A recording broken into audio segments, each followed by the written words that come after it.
Pour construire la partie revenu du BMC, il est nécessaire de cibler un prix pour notre proposition de valeur. Ce prix va s'inscrire dans une fourchette entre les prix des concurrents et la valeur que les clients accordent à notre proposition de valeur. En outre, ce prix résulte des échanges avec les early adopters, c'est-à-dire les clients qui nous ont accompagnés dans le développement de la partie droite de notre BMC. D'ailleurs, c'est de cette partie que découlent nos post-it de revenus. Les questions à se poser sont les suivantes. Que paie-t-il actuellement? Pour quel type d'offre? Et comment? Quelle est la part de chaque source de revenus par rapport aux revenus globaux? À l'issue du processus itératif, nous serons en mesure d'évaluer la trésorerie que l'entreprise génère auprès de chaque segment. Pour chaque segment, les revenus peuvent prendre différentes formes: vente, abonnement, affiliation, publicité. Le choix de la nature du revenu découle d'une part des préférences des clients, d'où l'importance d'avoir bien travaillé la partie droite du BMC, et d'autre part, la préférence de l'entreprise pour un revenu récurrent, abonnement, ou un revenu ponctuel, vente. L'affiliation et la publicité sont des rémunérations indirectes dont l'entreprise maîtrise moins les effets et qui ajoutent des intermédiaires, parfois des partenaires. Cela multiplie les risques. Sur la plateforme Strategix, il faut d'abord créer les post-it pour chaque flux de revenus. En bas à droite de chaque post-it, la bulle s'ouvre sur une fenêtre permettant de renseigner le montant des différents revenus pour chaque segment de clients. Vous vous souvenez du 4 Rousseau? Parmi les projets retenus, il y avait le projet Connected Plate. Il s'agit d'une assiette connectée qui nous aide à mieux manger. Lors du développement du BMC de ce projet, nos réflexions nous ont permis d'identifier 4 types de revenus potentiels en fonction de nos segments clients. Tout d'abord, la monétisation des données issues de l'application à destination des industries pharmaceutiques. Post-it actuellement en jaune et sans niveau de revenu, car nous n'avons pas le niveau de connaissance suffisant pour valider les hypothèses sur ce sujet.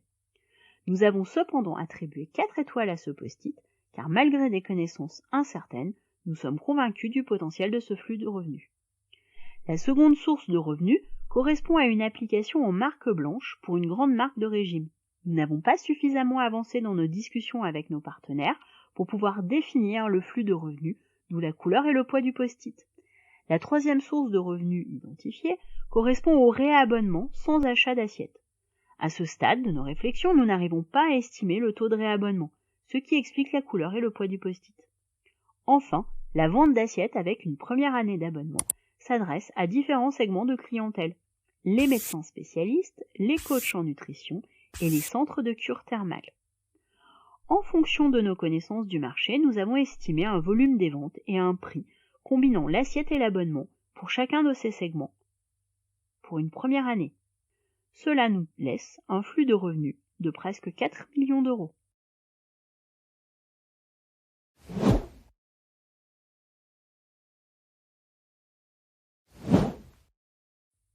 La partie gauche du BMC correspond à comment délivre-t-on la proposition de valeur. Les éléments de la partie gauche vont nous permettre d'établir les coûts. Concrètement, seuls les éléments qui composent les cases partenaires et ressources clés vont nous aider. En effet, ces éléments génèrent des coûts pour produire les activités.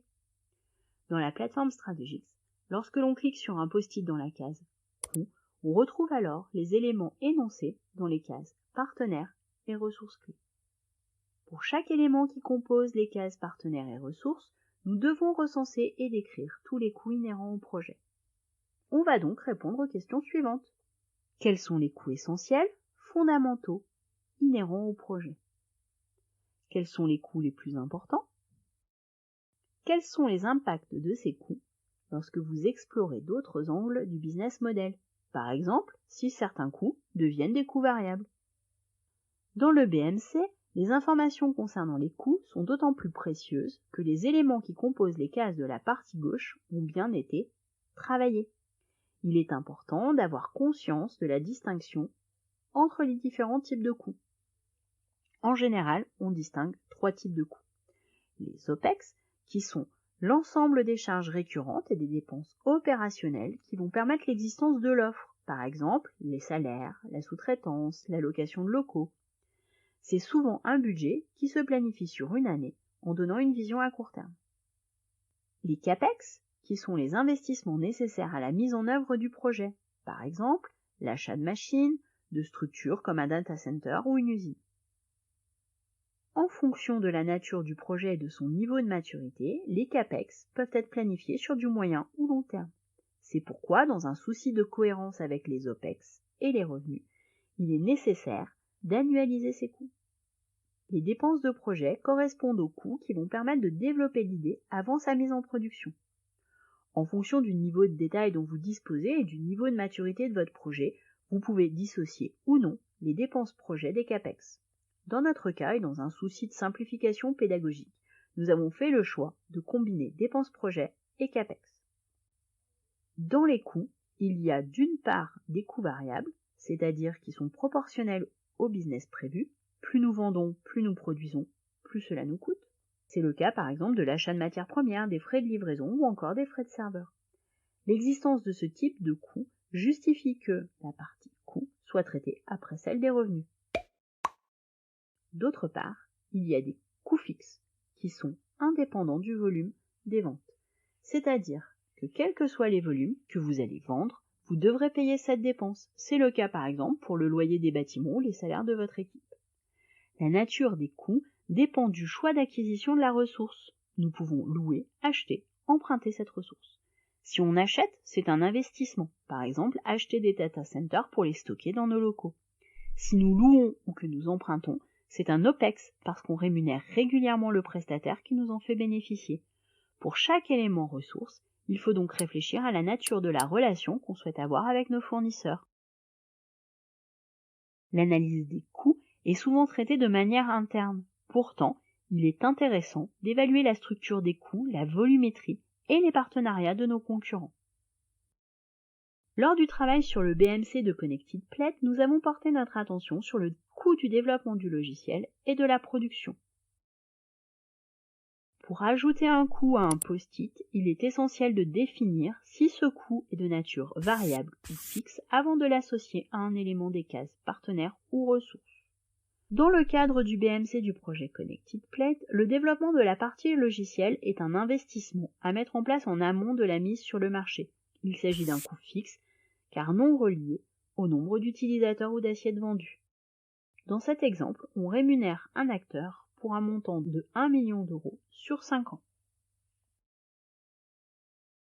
Toujours dans le projet Connected Plate, nous avons opté pour un partenariat industriel afin d'assurer la production des assiettes connectées. Nous rémunérons ce partenaire de manière fixe et variable. La part variable correspond à l'achat des capteurs pour 2 euros et des assiettes pour 50 centimes, pour un volume de 50 000 unités. Cette quantité correspond à nos prévisions de vente définies dans la partie droite du BMC. La part fixe correspond à une rente qui rémunère l'engagement de l'industriel à nos côtés, indépendamment de nos volumes de vente, pour un montant de 250 000 euros. Maintenant que nous avons intégré les parties coûts et revenus, on peut réfléchir à l'équilibre financier du projet, notamment avec l'aide de la vue Financial Simulation, qui reprend les différents éléments renseignés dans la partie basse du BMC par des restitutions graphiques.